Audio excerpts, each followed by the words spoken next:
आइए यौगिक अभ्यासों और प्राणायाम के अभ्यास के बाद अब हम जानते हैं साइटिका के लिए ली जाने वाली आयुर्वेदिक औषधियाँ। आयुर्वेदिक औषधियों में साइटिका के लिए हम प्रयोग करते हैं चंद्र प्रभावटी, अश्वशिला। अश्वशिला जिसमें कि शिलाजीत और अश्वगंधा दोनों का मिश्रण है। यह शरीर की bone health, muscle health, nervous system सबके लिए उपयोगी है। इसके लिए आप विटामिन B12 जिसके लिए कि न्यूट्रीला, आप बोन हेल्थ ले सकते हैं, न्यूट्रीला डेली एक्टिव ले सकते हैं, न्यूट्रीला डेली एनर्जी ले सकते हैं, मोरिंगा, स्पिरुलिना आदि औषधियों का प्रयोग कर सकते हैं। इस प्रकार हमने आपको बताया कि किन किन आयुर्वेदिक औषधियों का प्रयोग आप साइटिका में कर सकते हैं। आयुर्वेदिक औषधि के बाद आइए अब हम जानते हैं प्राकृतिक चिकित्सा षटकर्म पंचकर्म में साइटिका के निरोध के उपाय। पंचकर्म तथा षटकर्म में आप शंख प्रक्षालन, बस्ती, वमन, कुंजल आदि प्रयोग कर सकते हैं। ये आपके दैनिक अभ्यास के ऐसे उपयोग हैं, ऐसी क्रियाएं हैं जिन्हें आप प्रतिदिन करके संपूर्ण स्वास्थ्य पा सकते हैं। प्राकृतिक चिकित्सा में आपके कमर, गर्दन तथा रीढ़ की हड्डी के नीचे वाले भाग को स्वस्थ रखने के लिए आप ले सकते हैं कटी बस्ती, पृष्ठ बस्ती। आपके पैरों के लिए और संपूर्ण शरीर के लिए आप अभ्यंग कर सकते हैं। ये आप कहीं करवा ना सकें तो घर पे खुद ही पीड़ानिल तेल से पीड़ानिल स्प्रे कर सकते हैं। अच्छा अभ्यास यह होगा कि यदि आप सरसों तेल का प्रयोग करें, सरसों तेल से प्रतिदिन अपने शरीर की मसाज करें, जिससे आपके शरीर से वात रोग दूर रहते हैं। साइटिका नर्व में पेन कई बार वात रोगों के कारण भी आ जाता है, जिससे कि आपका चलना फिरना तक मुश्किल हो जाता है। प्राकृतिक चिकित्सा में ही आप हाइड्रोथेरेपी का भी लाभ उठा सकते हैं। हाइड्रोथेरेपी यानी कि जल से ली जाने वाली थेरेपी।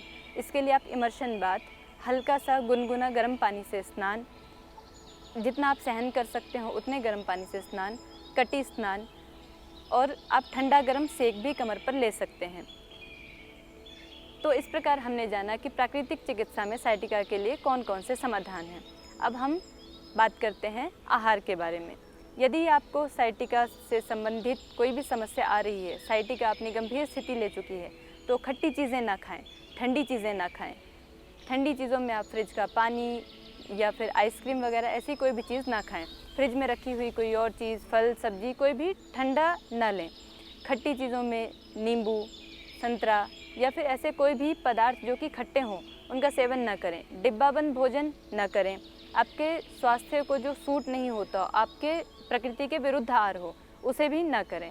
तो अभी हमने आपको बताया कि किस प्रकार का आहार आप साइटिका के रोग में ना लें। अब हम जानने जा रहे हैं कि किस प्रकार का आहार हम लें। वैसे तो विशेष इसके लिए कोई निर्धारण नहीं किया जाता है, पर संतुलित आहार के लिए आप सब्जी, हरी सब्जियां जो कि आपकी नर्वस सिस्टम को स्वस्थ रखने के लिए उपयोगी हैं। क्यों? क्योंकि हरी सब्जियों से आपको मिलता है विटामिन B12, और विटामिन B12 आपके नर्वस सिस्टम को स्वस्थ रखता है, आपकी नर्व्स को मजबूत बनाता है। तो आप अपने विटामिन B12 को अच्छा रखने के लिए हरी सब्जियां खाएं, फल खाएं, मुनक्का खाएं, अंजीर खाएं। इन सब चीज़ों का प्रयोग करके आप अपने समग्र स्वास्थ्य को अच्छा रख सकते हैं। पानी अधिक पिएं, लिक्विड चीज़ें ज़्यादा पिएं, रसीली चीज़ें खाएं। आप बाहर के भोजन के पदार्थ न खाएं, तली भुनी खट्टी चीज़ों से बचें। तो आइए अब अंत में हम जानते हैं साइटिका के लिए किए जाने वाले एक्यूप्रेशर पॉइंट्स। साइटिका का रोग मुख्यतः हमारे कमर में समस्या उत्पन्न करता है। कमर से ही शुरू होकर यह पैरों तक जाता है।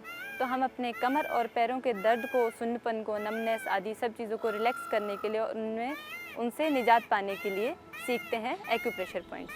अपने बाईं हथेली को सामने करें। बाईं हथेली में आपके जो ये वाले पॉइंट्स हैं, ये आपकी कमर के हिस्से को दर्शाते हैं। तो इनको आपके लेफ़्ट हैंड में मेनली इसके पॉइंट्स होते हैं। तो आप अपने राइट हैंड से लेफ़्ट हैंड के अंगूठे और अंगुली के बीच की जो हड्डी नीचे तक जाती है, उसी में अंदर की तरफ करके दबाएं। इस प्रकार 1, 2, 3, 4, 5। ये वाला हिस्सा आपके पूरे कमर को दर्शाता है।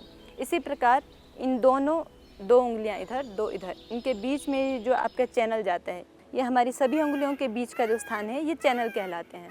हमारी हथेली के इस तरफ हम पॉइंट्स को दबाते हैं, पर हथेली के इस तरफ चैनल्स को चलाने पर प्रेफर किया जाता है। हम इस प्रकार इन दोनों उंगलियों के बीच का जो चैनल है, उसे धीरे धीरे इस प्रकार दबाएंगे। आप तेल से इसकी मसाज भी कर सकते हैं।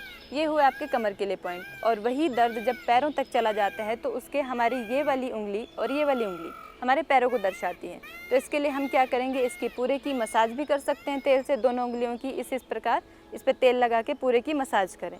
यदि आप मसाज ना कर पाएँ, पॉइंट दबाने हो, तो यहाँ से पूरा नीचे से लेके ऊपर तक इन पॉइंट्स को दबाएं। यदि आपको लगातार दर्द बना रहता हो तो इन पॉइंट्स को भी लगातार दिन भर जब भी आप खाली बैठे हों, आपके हाथ फ्री हों, तब भी इसे दबा सकते हैं। बस इतना ध्यान रखें, एक्यूप्रेशर पॉइंट दबाने में बस भोजन के आधे घंटे तक पॉइंट्स ना दबाएं। बाकी आप दिन में कभी भी एक्यूप्रेशर पॉइंट दबा के समस्या का शीघ्र समाधान ले सकते हैं। तो इस प्रकार हमने आज जाना साइटिका के समग्र निदान का संपूर्ण समाधान। तो इसी प्रकार के विषय को लेके हम अगली बार फिर उपस्थित होंगे। तब तक देखते रहिए इंडिया टीवी। धन्यवाद।